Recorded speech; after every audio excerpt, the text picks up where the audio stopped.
المقربين وشهداء الصالحين وآل كل والصحابة أجمعين وإلى أرواح أسلافنا وحواشنا ومقاربينا ومحبينا ومشايخنا ومن له حق علينا والخصوص إلى حاجي أحمد بن علي شهد الله لهم الفاتحة.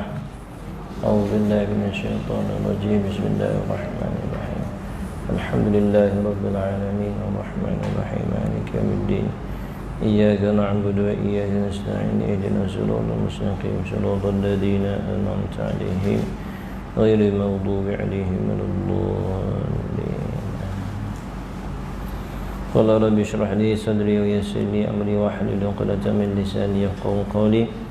سبحانك لا علم لنا إلا ما علمتنا إنك أنت العليم الحكيم ولا حول ولا قوة إلا بالله العلي العظيم. اللهم اخرجنا من ظلمات الوهم وأكرمنا بنور الفهم وافتح علينا بمعرفة العلم وحسن أخلاقنا بالعلم وسهل لنا أبواب فضلك وانشر علينا من خزائن رحمتك يا أرحم الراحمين.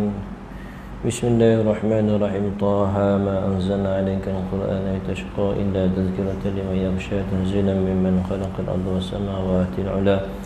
الرحمن على العرش استوى له ما في السماوات وما في الأرض وما بينهما وما تحت الثرى وما أمروا إلا ليعبدوا الله مخلصين له الدين حنفاء ويقيموا الصلاة ويؤتوا الزكاة وذلك دين القيمة. لا إله إلا الله الله أكبر الله أكبر ولله الحمد. الحمد لله رب العالمين وبه نستعين على أمور الدنيا والدين ولا حول ولا قوة إلا بالله العلي العظيم. اللهم صل على سيدنا محمد الفاتح لما أغلق والخاتم لما سبق الناصر الحق بالحق والهادي إلى صراطك المستقيم وعلى آله وصحبه حق قدره ومقداره العظيم. أما بعد. السلام عليكم ورحمة الله وبركاته. Apa khabar semua? Sihat mudah-mudahan dengan berkat hadir dalam majlis ilmu dan juga amalan-amalan kita yang kita amalkan, Allah Ta'ala jauhkan kita daripada perkara-perkara dan bala-bala dan wabak-wabak. Mudah-mudahan insya-Allah selamat semua, anak kita, suami kita, jiran-jiran kita, sahabat-sahabat kita, insya-Allah. Sebab Covid ni kecil je, jangan nampak besar sangat. Dia musnah dengan sabung je. Jangan duk takut macam harimau lah. Dia ni kalau kita jaga kebersihan kita kan, lepas tu kita sentiasa baca zikir-zikir kan. Antara amalan yang digalakkan oleh para masyayikh sekalian ni ialah memperbanyakkan membaca Ratibul Atas. Sebab Ratibul Atas tu dikarang oleh seorang wali kutub dan gelaran dia Qutubul Anfas. Qutubul Anfas ini wali kutub. Anfas ini maksud Anfas ini ialah nafas. Banyak berlaku kejahatan manusia ni daripada nafas. Orang santau pun guna nafas. Orang jahat pun dia guna nafas, percakapan keluar daripada nafas. Orang baik pun guna nafas. Jadi kita nak jadikan akhlak kita baik ni, banyakkan zikir. Mudah-mudahan zikir yang keluar daripada kita tu nafas-nafas yang bersih, nafas daripada zikrullah. Banyakkan membaca Ratibul Atas. Kalau ada lah tempat-tempat yang baca Ratibul Atas, masuk sertailah.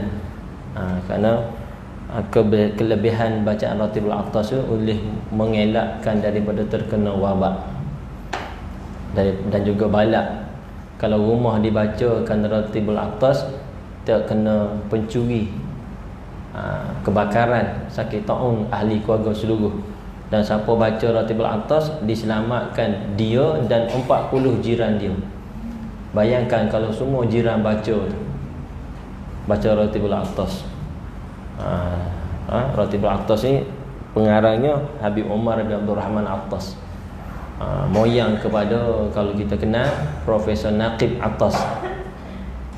Moyang kepada Sharifah Aini lah, senang cerita. Sharifah Aini kenal?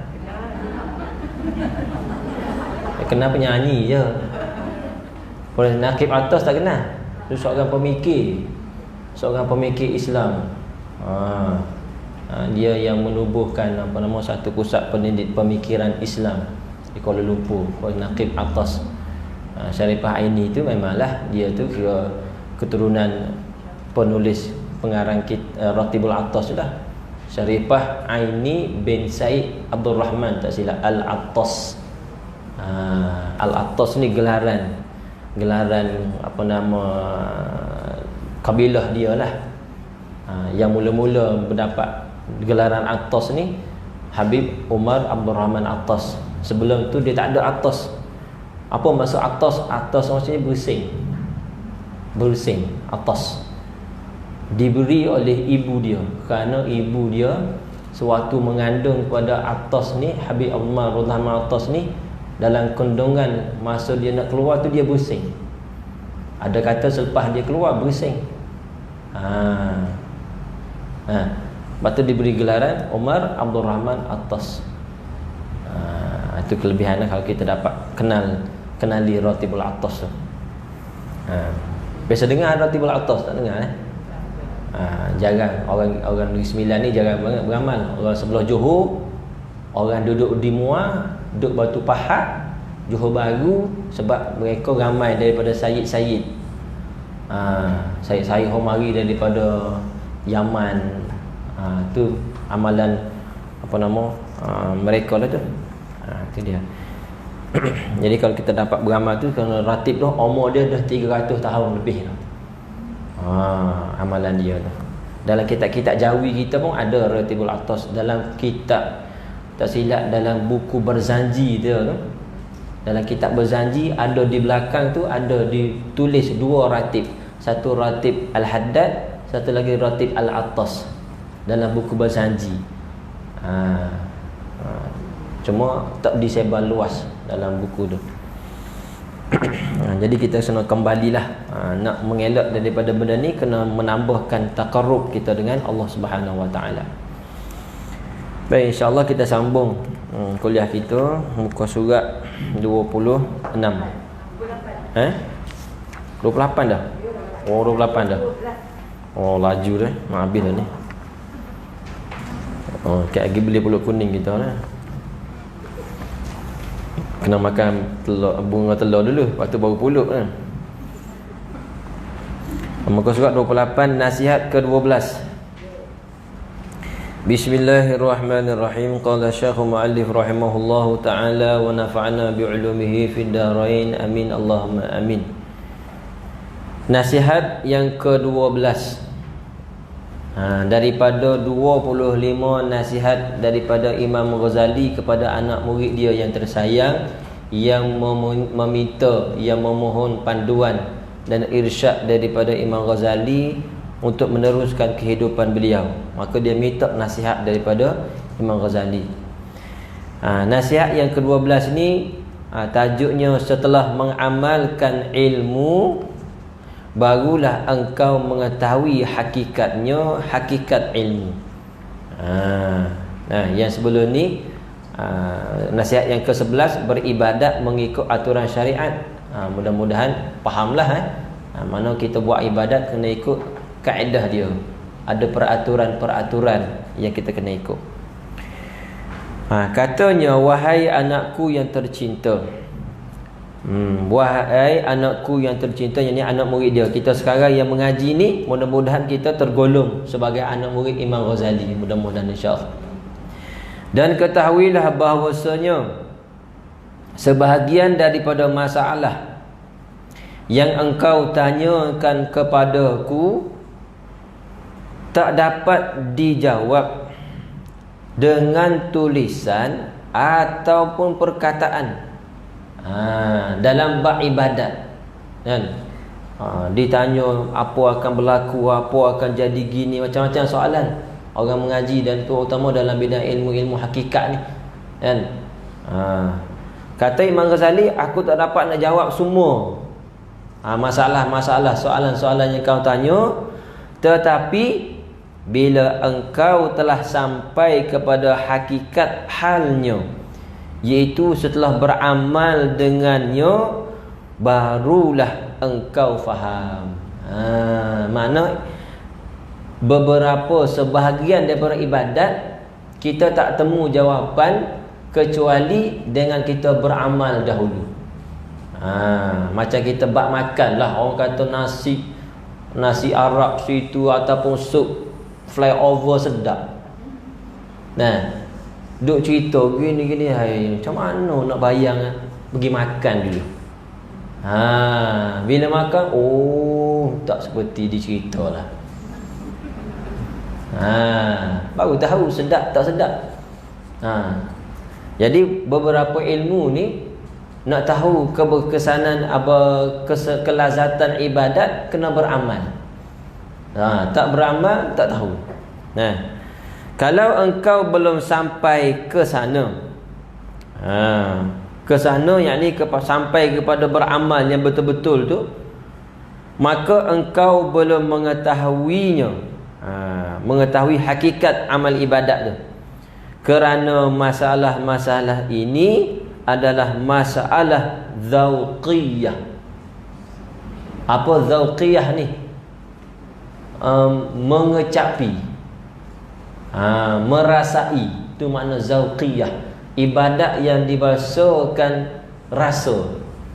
Man lam yadhuq lam yadri. Itu kaedah para hukama keluarkan. Man lam yadhuq, siapa yang tak rasa, lam yadri, dia tidak tahu. Jadi beberapa masalah tu akan dapat diselesaikan apabila dia merasa, baru dia tahu. Iaitu masalah yang tidak dapat difaham dengan sebenarnya kecuali setelah dirasai oleh seseorang akan hakikatnya.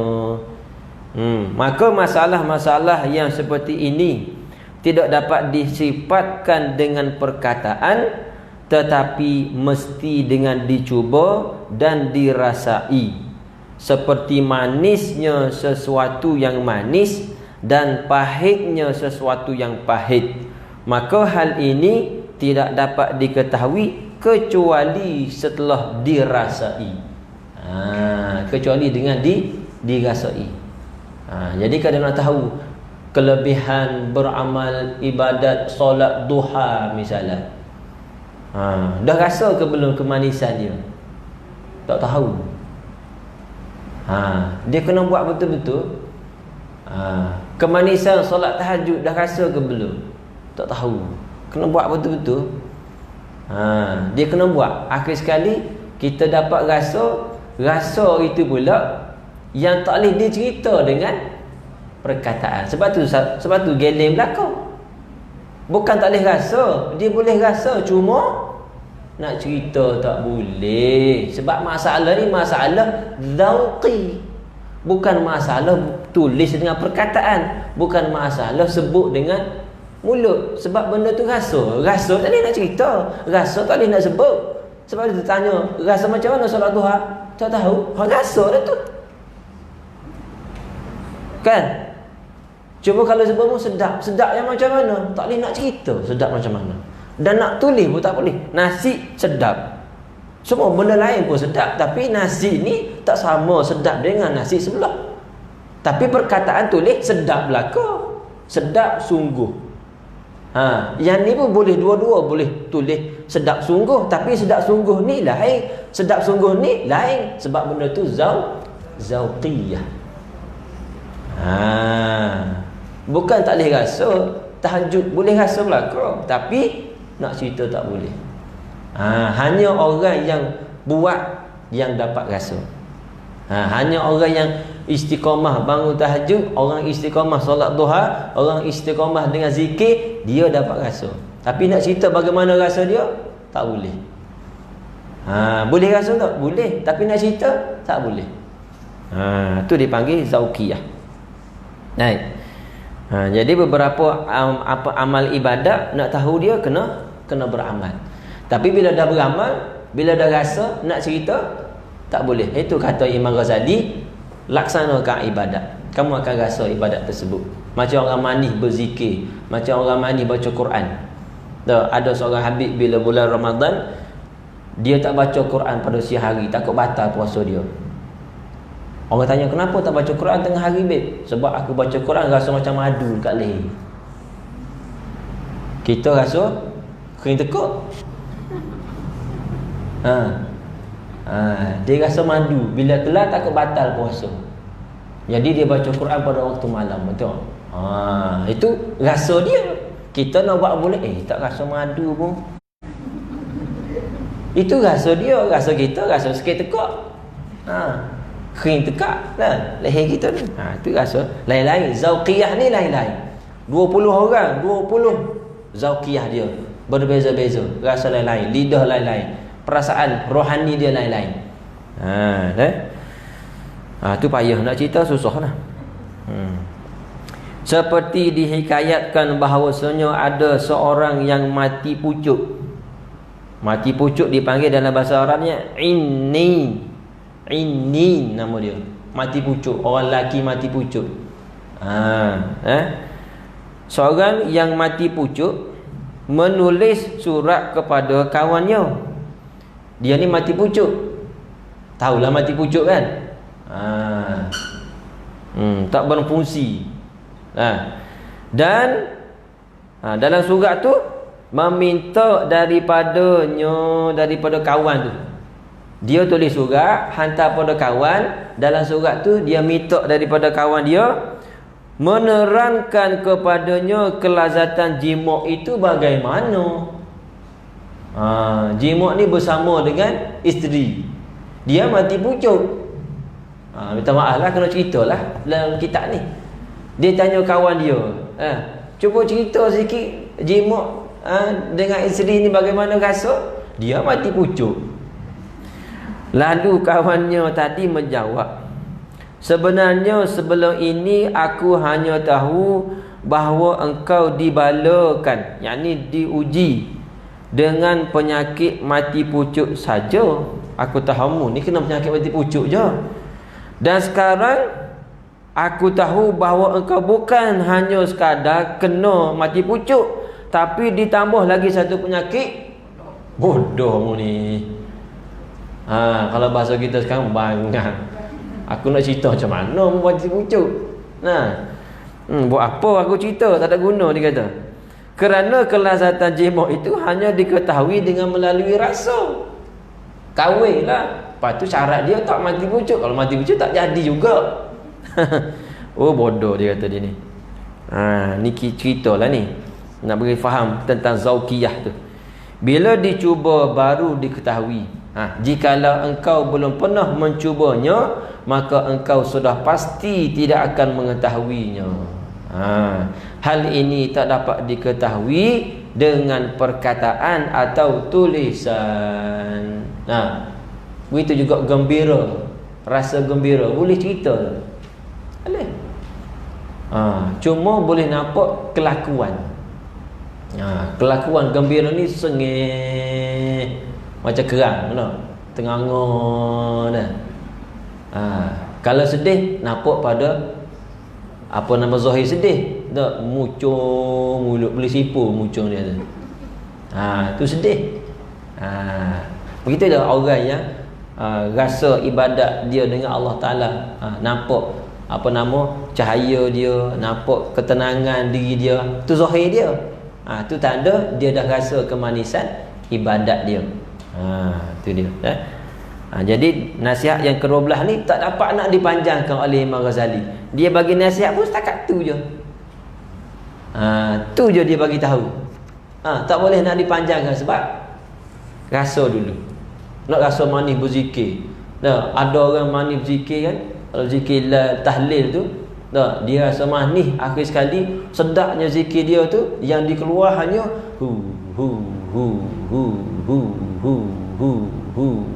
manis dia tu. Kita yang tak sampai tahap tu, la ilaha illallah, la ilaha illallah, hari minggu, hari Sabtu Ahad kan, pukul 11 pagi, 11.30 tu, la ilaha illallah. Lepas tu bunyi pinggang, keng keng keng keng, la ilaha illallah. Lepas tu bunyi bau pula ayam golek, apa kambing golek, makin kuat zikir.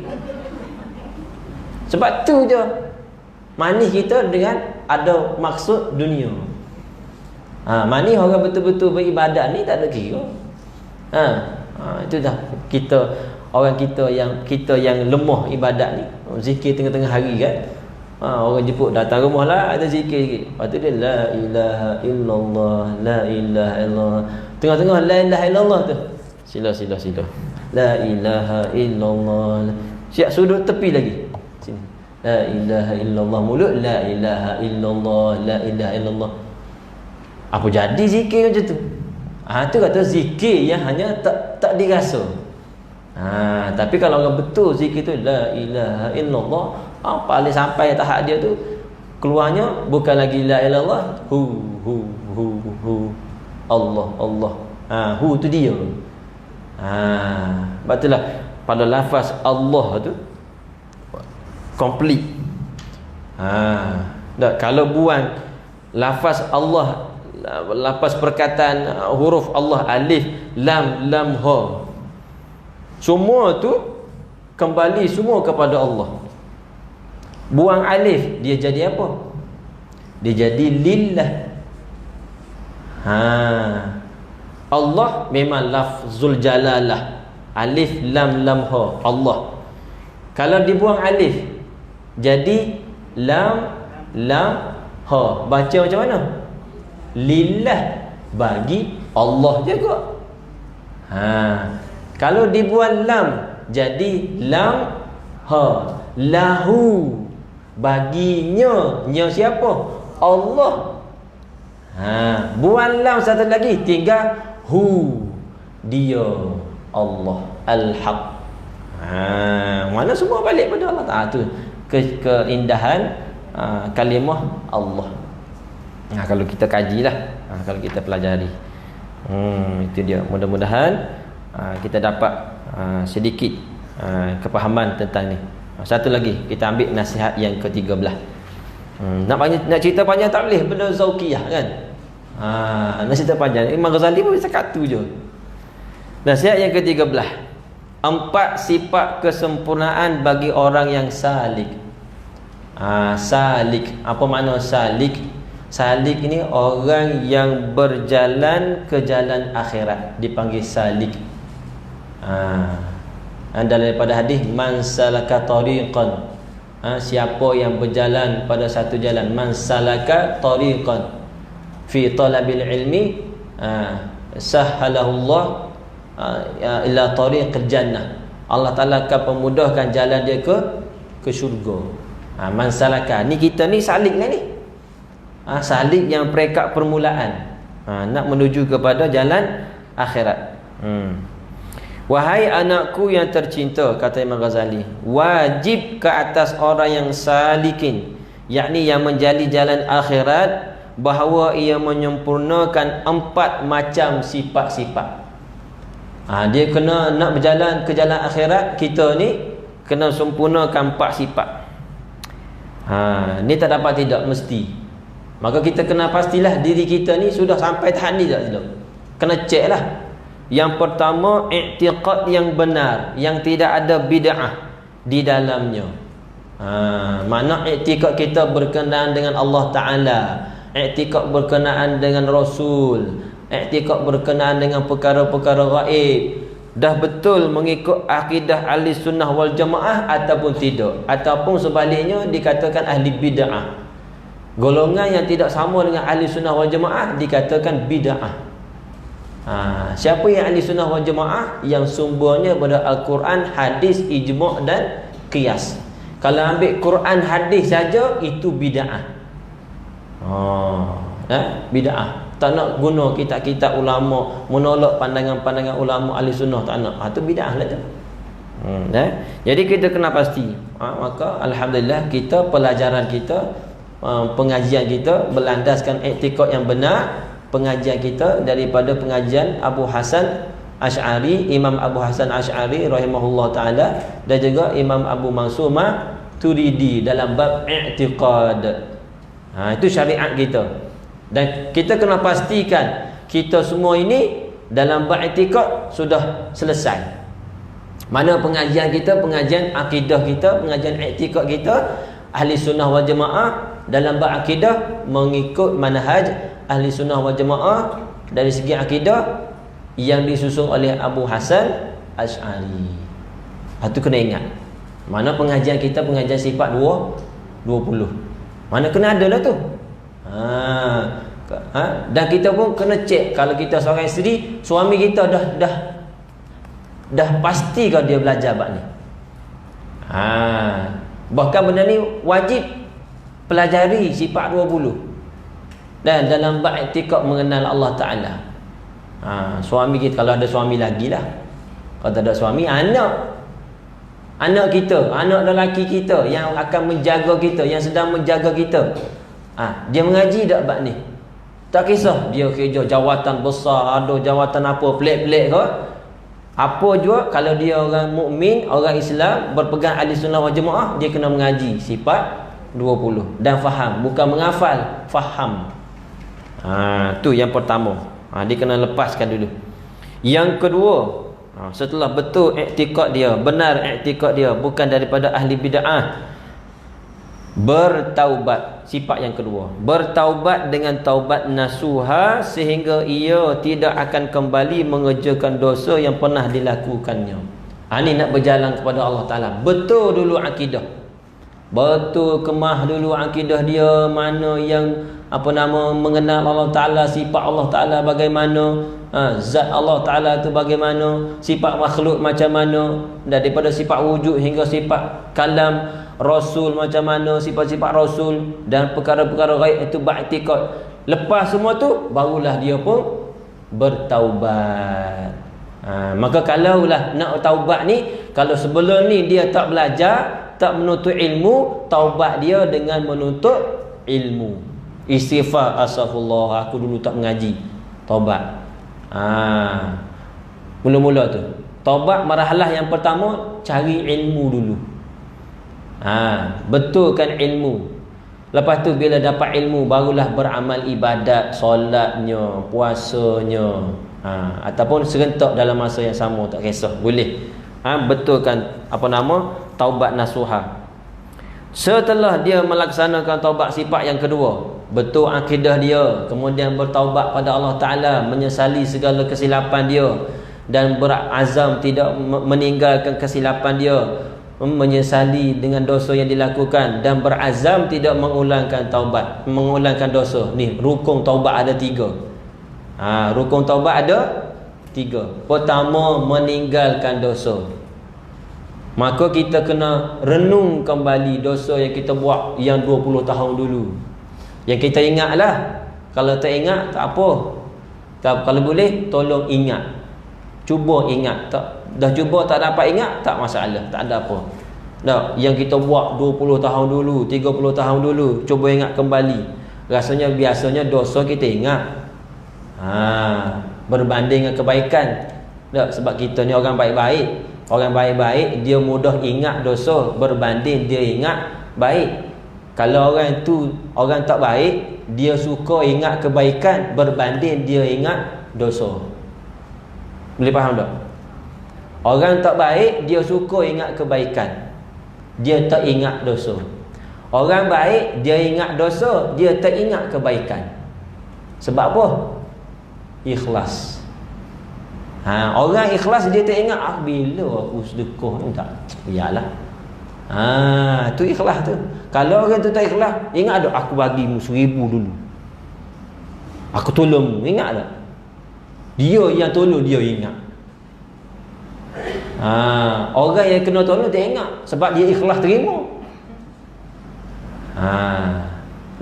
Tu orang baik dia tak ingat kebaikan dia, tapi dia ingat dosa dia. Kerana apa? Kerana untuk sentiasa memohon ampun kepada Allah Ta'ala. Takut-takut taubat dia tak diterima oleh Allah Ta'ala. Orang tak baik dia ingat kebaikan tapi lupa kepada dosa. Bila lupa dosa, tak adalah dia nak taubat. Duk galik mengungkit kebaikan dia. Na'udzubillah. Tu orang tak baik. Itu dia. Jadi yang kedua surah taubat. Yang ketiga sifat yang seterusnya, meminta halal daripada semua musuh, yakni daripada orang lain. Kalau dia ada buat silap, minta halal, minta dia maafkan, sehingga engkau tidak akan dituntut pada hari kiamat. Ni orang panggil syarat-syarat utama kita nak berjalan, nak menuju kepada Allah Ta'ala. Sifat-sifat yang perlu ada. Mana kita kena menjadi orang yang suka meminta maaf dan suka memberi maaf. Orang yang sombong, dia tak suka minta maaf dan tak suka memaaf. Tu orang sombong. Minta maaf pun tak nak, memberi maaf pun tak nak. Tu orang sombong. Na'udzubillah min dzalik. Maka orang sombong tapi nak mengaji, dia tak akan dapat menuju kepada Allah Ta'ala. Dia sombong, orang minta maaf tak nak. Dia pun tak nak bagi minta maaf pada orang lain, tak nak. Tapi dia nak mengaji, nak dapat redha Allah Ta'ala, tak akan dapat redha Allah Ta'ala kalau ada sifat sombong. Na'udzubillah min dzalik. Maka orang macam ni biasa panjanglah bicara dia di hadapan Allah Ta'ala nanti. Orang yang tak suka maafkan kesilapan orang, dan dia tidak suka meminta maaf daripada orang lain. Yang keempat ni, benda paling besar. Yang ketiga ni ialah kena buang sifat sombong. Orang nak pergi pada Allah Ta'ala, dia kena buang sifat sombong, rasa besar diri, rasa dia lah pandai sekali dalam kelas ni, rasa dia lah paling bagus sekali dalam kelas ni, rasa dia lah paling rajin sekali dalam kelas ni, yang lain semua malah belaka, dia kata.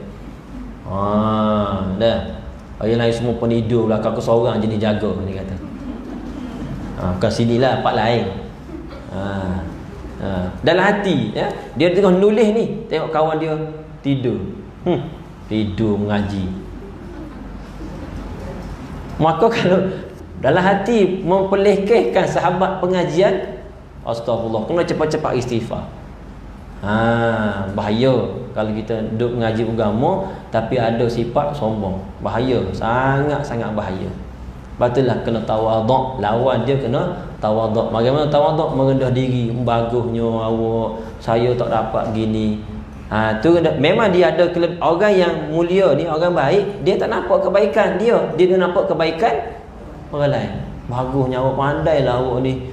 Cuba ajar saya sikit. Lepas tu kawan dia ni pun ada tawaduk juga. Saya pun tak kerti juga, awak lah ni. Jadi gitu.